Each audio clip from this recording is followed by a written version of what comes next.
Before describing the essence of our propositions, it wouldn't be inappropriate to recall some matters of common cryobiological knowledge.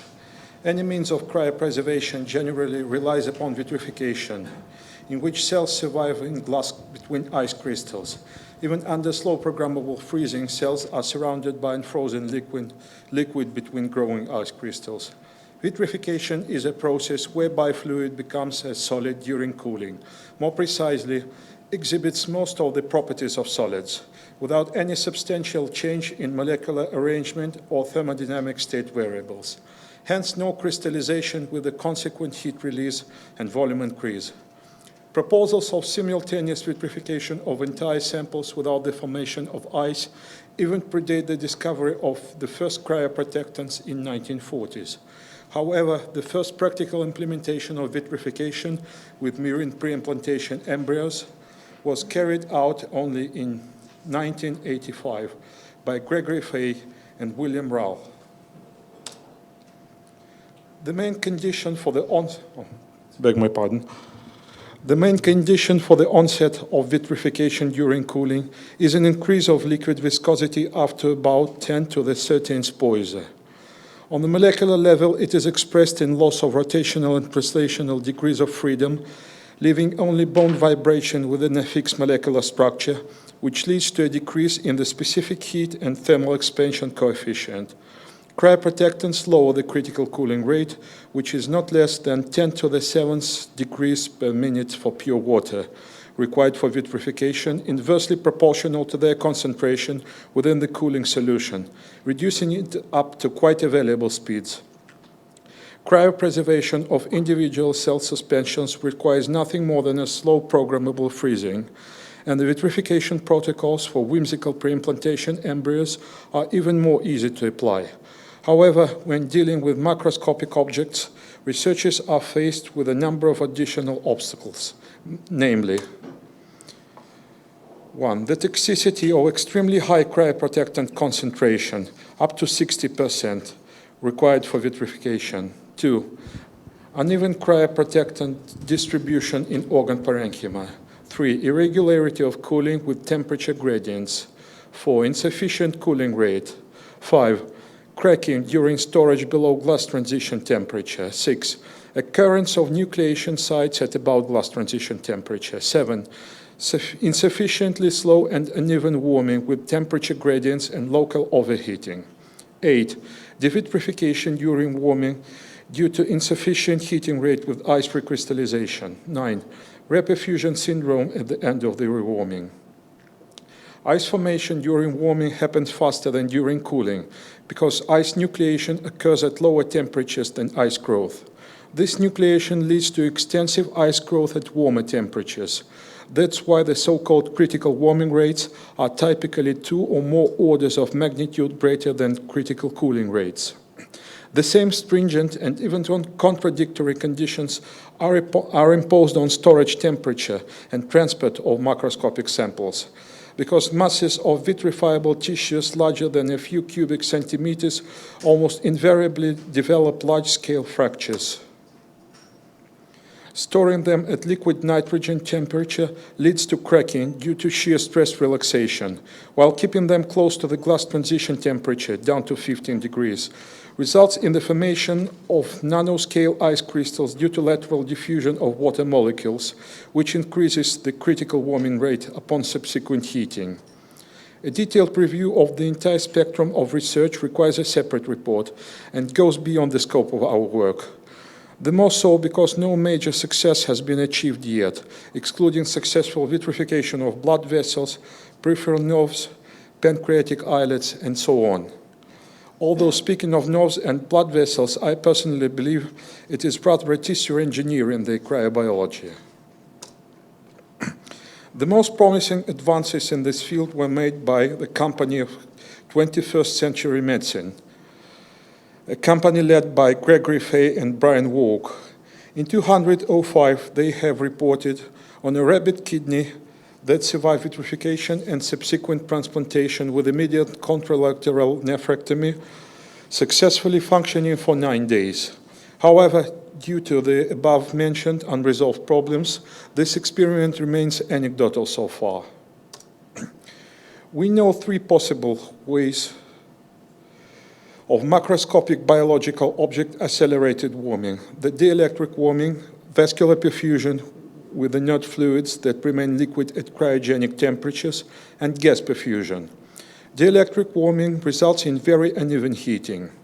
Cooling solutions to cryogenic temperatures directly by cryoprotectants is impossible due to progradient solute viscosity and peripheral vascular resistance elevation.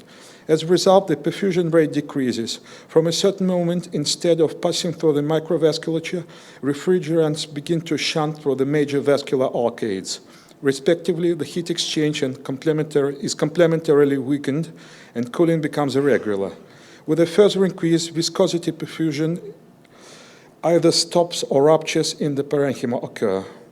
Liquid perfluorocarbon-based coolants proposed by Michael Darwin and Brian Walk are partly able to solve this problem, but as I have said, only partially for the same reasons, albeit at lower temperatures. Gaseous coolants, despite their negligible heat capacity, have 2 to 3 orders of magnitude lower viscosity and freely pass through the vascular bed even at cryogenic temperatures. The most popular in this area is helium, due to its low condensing temperature and the highest diffusion mobility. Of course, the gas perfusion has its own shortcomings. Low heat capacity forces the use of high pressure to increase the heat transfer, which is fraught with barotrauma. Gas embolism, particularly during rewarming when the gaseous coolant is replaced by a liquid. Drying up of endothelium and the adjacent tissue areas. In view of the foregoing, for vitrification of isolated organs suitable for transplantation after storage and rewarming, and eventually up to intact organisms, we plan the following. 1. Application of combined use of traditional cryoprotectants with clathrate forming gases as a means for vitrification. We turned our attention to xenon because of its absolute non-toxicity on tissue and cellular level, while even the most low-toxic cryoprotectants, such as glycerol, ethylene glycol, etc., are potentially dangerous due to osmotic effects. In order to evaluate the cryoprotective potential of xenon, we have conducted 2 series of experiments with Baker's yeast and mammalian cell cultures in custom-built bronze miniature hyperbaric chambers, which you can see on the picture. Yeast survival at all xenon pressures tested from 3 to 7 bar after 2 hours of pressure chamber exposure at minus 20 degrees with subsequent chamber immersion in liquid nitrogen, 68.5 plus or minus 6%, turned out to be better than in control, 35 plus or minus 6%, and comparable or even higher to that of 5% glycerol application, 50 plus or minus 25%. Joint application of xenon and glycerol showed 71 plus or minus 15% of cell survival. However, the experiments with mammalian cells at xenon partial pressures from 2.5 to 12 bar upon slow programmable freezing showed complete cells destruction upon conventional rewarming. Even after designing a sophisticated decompression protocol, we could not achieve survival upon thawing, opposed to a joint application of xenon plus 5% of dimethyl sulfoxide that usually showed more than 80% of survival. This made us disappointedly conclude that xenon has no cryoprotective properties applying slow programmable freezing. Well, unexpectedly, 2.8 plus or minus 2.3% of control cells group frozen by the above-mentioned primitive yeast protocol survived. And moreover, fastest achievable cooling speed of direct placing of pressurized hyperbaric chamber into liquid nitrogen, which we considered an absolute death sentence in the other control experiment, improved cell survival up to 22.5 plus or minus 13.4%. Large-scale molecular dynamics simulations of xenon clathrate hydrate, and nice crystal growth, recently described in our report, possible mechanisms of cryoprotective effect of xenon, indicate vitrification of water inside cells, especially under combined application of xenon and dimethyl sulfoxide, as a possible explanation of these results. The main thing for us is that the hydrophobic solubility of xenon in low temperature water increases with cooling faster than the thermal stability of clathrate hydrate. As a result, it should turn out that traditional cryoprotectants, by suppressing xenon crystalline hydrate formation on cooling stage, would allow the solution to be saturated by xenon to a significant increase of liquid viscosity, which is enough for vitrification. So this would enable vitrification using a much lesser amount of chemical cryoprotectants, and thus yield large decrease in toxicity. We have submitted a patent application. It sounds so simple, even primitive, that I first could not believe that anybody think of this before. The second critical step is to develop a methodology for a fundamentally new approach to a uniform heating of complex biological objects by means of electric and magnetic fields phase emitters guided by MRI thermometry, which will be described in details in our next report. 3, creation of an improved carrier solution for cryoprotectants with an emphasis on organ conditioning, prevention of chilling injury, neutralization of reactive oxygen species, activation of apoptosis cascades, and overall reperfusion syndrome during rewarming. 4, slight improvement of gas perfusion methodology. Increasing the heat exchange efficiency should be achieved through a conjunction of elevated persiflation pressure with modulation of sonic and ultrasonic waves.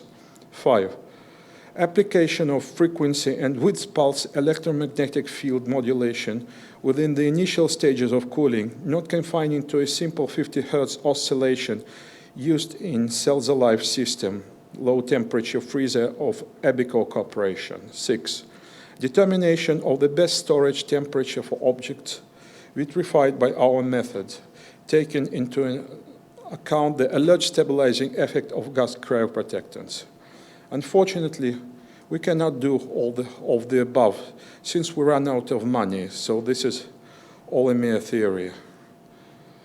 Well, I personally ran out of funding opportunities in Russia because it seems that nobody is interested in it.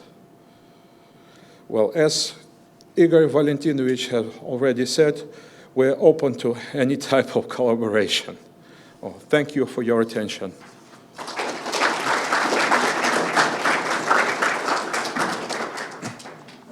Why are you trying to activate apoptosis cascades?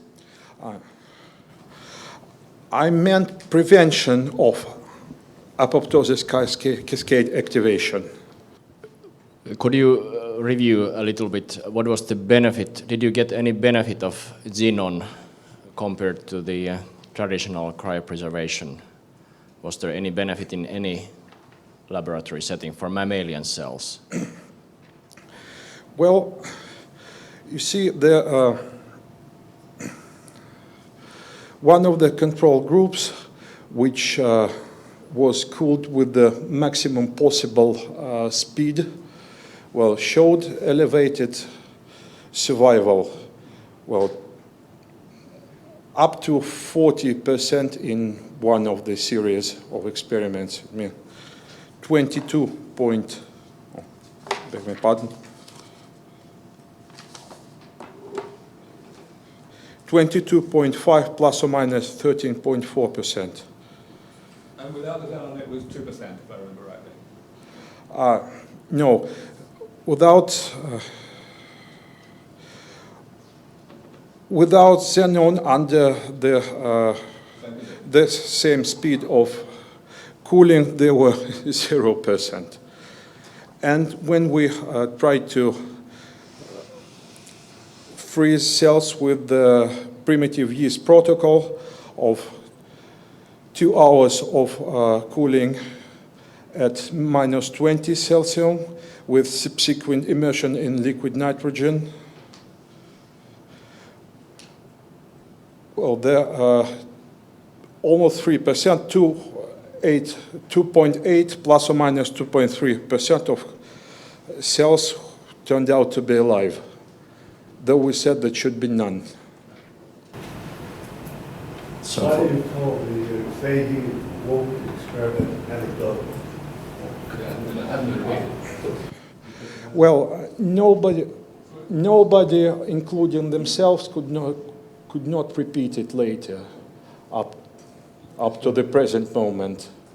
They've tried to repeat it. Yes. That's not been published, though. Yes, actually, they tried almost 300 times, and just one. 300 times? Yes. No, well, maybe more than 300 times. Clarify a bit about this. So I talked to Greg about this fairly recently, and a lot of the reasons why it was difficult to repeat was because of there was an important reagent that stopped being manufactured, and they couldn't replace it, and they ended up having to essentially rebuild the entire protocol in a lot of different ways.